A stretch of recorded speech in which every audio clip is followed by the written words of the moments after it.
Olá, eu sou o pastor Eduardo Hernani e sejam bem-vindos a mais um vídeo do canal Contra a Corrente. Hoje estamos na barragem do rio Passaúna para trazer uma reflexão dentro daquilo que nós conhecemos como a verdade bíblica. Hoje nós vamos abordar uma passagem onde Jesus acalma a tempestade. Está localizado no livro de Marcos, do versículo 35 ao 41. Acontece que, nesse momento, Jesus passou o dia inteiro fazendo obras junto aos seus discípulos e ele se encontra cansado. Sendo assim, ele os convida a atravessarem o mar para descansarem à margem do outro lado. Quando isso acontece, Jesus vai descansar literalmente no barco. A carne humana de Cristo está cansada e ele decide então tirar um repouso naquele momento. Conforme eles vão atravessando, eles encontram uma tempestade, ou melhor dizendo, uma tempestade os encontra. A palavra do Senhor vai nos dizer que os seus discípulos ficam desesperados. Isso mesmo. Aquele ambiente que não era nem um pouco desconhecido para eles, porque ali nós temos pescadores, homens que tinham aquilo não como um hobby, mas como um ofício, se desesperaram ao encontrar aquela tempestade. E com tudo isso, ainda assim, Jesus dormia tranquilamente na polpa do barco. Fazendo uma analogia com a nossa vida, existem momentos em que a gente atravessa a tempestade, sim. Para nós que somos cristãos, parece até um pouco mais difícil passar por esse tipo de momento porque a gente espera que Jesus nos ajude. E não pense errado, ele vai nos ajudar, é óbvio. Só que muitas das vezes não é conforme a gente quer ou a gente acha que seja necessário. Naquele momento, Cristo está no barco. E é isso que deveria interessar para aqueles discípulos. Mas eles queriam uma atitude extrema. Eles queriam uma atitude grosseira, robusta naquele momento que viesse a ajudá-los.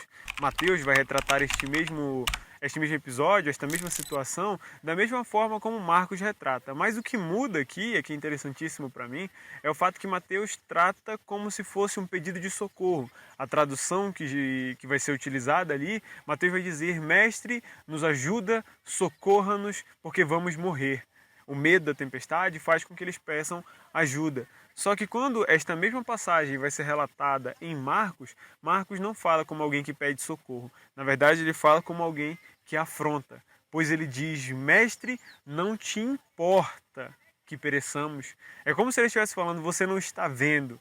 O Senhor não está vendo o que está acontecendo. Somos seus discípulos, lhe seguimos seus ensinamentos, lhe obedecemos e ainda assim não te importa que vamos morrer em meio a essa tempestade? Existem situações que nós fazemos essa mesma oração. Existem situações que nós vamos passar por esse mesmo tipo de problema. A tempestade parece nos alcançar e até no nosso habitat natural. Porque, como eu falei, aqueles pescadores estavam habituados a pescar, habituados a estar naquele barco, mas ainda assim a tempestade era tão forte que ela fazia até homens experientes temerem aquela situação e aquele problema. Quem sabe eu e você passamos por tempestades dentro de nossos ambientes naturais, seja família, seja no casamento, no trabalho ou propriamente na igreja. E por que a gente espera tanto uma atitude radical de Jesus, quando na verdade o que nós deveríamos ter é a plena fé e a convicção de que Ele já está no nosso barco? Então, muitas das vezes quando a gente espera essa atitude radical, não é simplesmente que a gente queira que Jesus haja, mas a gente quer que Ele haja conforme a nossa vontade. Então, muitas das vezes quando a gente quer que Jesus haja, não é que a gente queira ver Ele tomando uma iniciativa ou resolvendo o problema, porque nem sempre isso é o suficiente para a gente. Na verdade, o que a gente quer é que Ele haja conforme nós queremos. Isso mesmo, os discípulos não queriam simplesmente que Jesus tranquilizasse o mar, mas eles queriam que naquele momento o mar fosse tranquilizado, a tempestade fosse tranquilizada, porque era a vontade deles.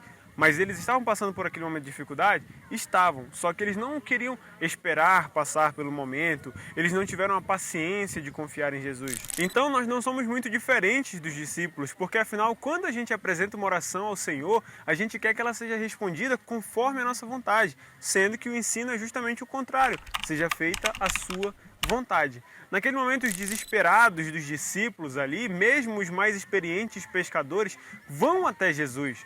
E como foi falado, Mateus pede por socorro, enquanto Marcos afronta a Jesus. Sendo sincero, quantas vezes nós já não tomamos essa posição de perguntar com tamanha ousadia e desrespeito ao Senhor: por que isso está acontecendo comigo? O Senhor não está vendo que eu estou passando por isso? Qual o problema de fazer uma oração dessa? O problema é que o Senhor ele tem o controle de tudo. A gente não tem o direito de afrontá-lo, de confrontá-lo, como se nós fôssemos os donos da razão. A gente tem que aceitar a sua vontade, pois sabemos que ela é boa, suave e agradável. Eu sei que é difícil passar por uma tempestade. Eu já tive tempestades, inúmeras pessoas vão ter tempestades. Durante a nossa vida aqui nessa terra, nós vamos ter tempestades. Mas a diferença de passar por elas sem ter Cristo como Salvador e tendo Ele como Salvador é tendo a plena certeza que essa tempestade ela não vai nos matar. Quando eles conseguem acordar a Jesus e ele levanta e ele fala para os ventos cessarem e para o mar se acalmar, todos se espantam com tamanha autoridade. E Jesus não vai iniciar uma parábola bonita falando sobre algo que agradaria a eles. Não, ele os repreende. Homens de pouca fé. Ou seja, nós somos esses homens. Nós somos esses discípulos. Se a nossa fé estiver voltada em Cristo Jesus, não importa o quanto a tempestade esteja alta, o quanto a tempestade nos alcance, ou o quanto ela esteja afogando nossos barcos, independente de ser no nosso habitat natural, no nosso trabalho, na nossa família ou não. O que interessa é que Cristo esteja conosco.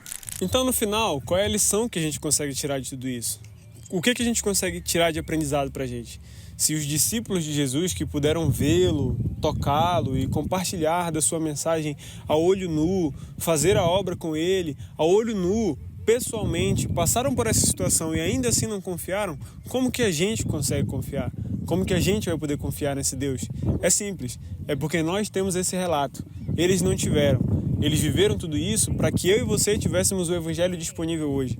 Cristo veio ensinar a eles o que é propagado até hoje para a gente. Então, é muito fácil a gente se colocar nessa situação e dizer que não, porque se fôssemos nós naquela tempestade, confiaríamos nele. Sim, é óbvio que confiaríamos, porque hoje nós conhecemos Jesus em sua plenitude. Nós sabemos que ele é o Filho do Deus vivo, que ele é o Cristo, que ele é o Messias encarnado. Tudo isso nós sabemos, mas ainda assim, a gente insiste em temer quando as tempestades vêm. Meus irmãos, o que a gente tira de lição disso, no fim de tudo, não é que o Evangelho, que Cristo nos promete uma vida fácil. Não é que Cristo nos promete uma vida que será plenamente tranquila aqui nessa terra. Na verdade, o que Ele nos promete é que haverão tempestades, haverão sim problemas, mas que Ele estará conosco até nesses problemas. E não é porque estamos enfrentando tal tempestade que significa que Ele não está. Pelo contrário, só do fato dele estar conosco já deveríamos nos dar por agradecidos. Afinal, é Ele que tem poder para fazer toda tempestade se acalmar, toda doença se acabar e vida nascer aonde não há vida. Que em toda tempestade venhamos nos lembrar, Cristo está no barco e Ele é o dono de tudo. E Ele tem poder para fazer coisas que eu e você não podemos fazer. Amém? Mais uma vez, feliz ano novo, que 2026 seja um ano abençoado para todos vocês que estão conosco aqui acompanhando esse canal. Se você gostou desse vídeo, curta, comenta e compartilha. Não esqueça de deixar seu comentário, siga-nos nas nossas redes sociais e que Deus abençoe poderosamente a sua vida.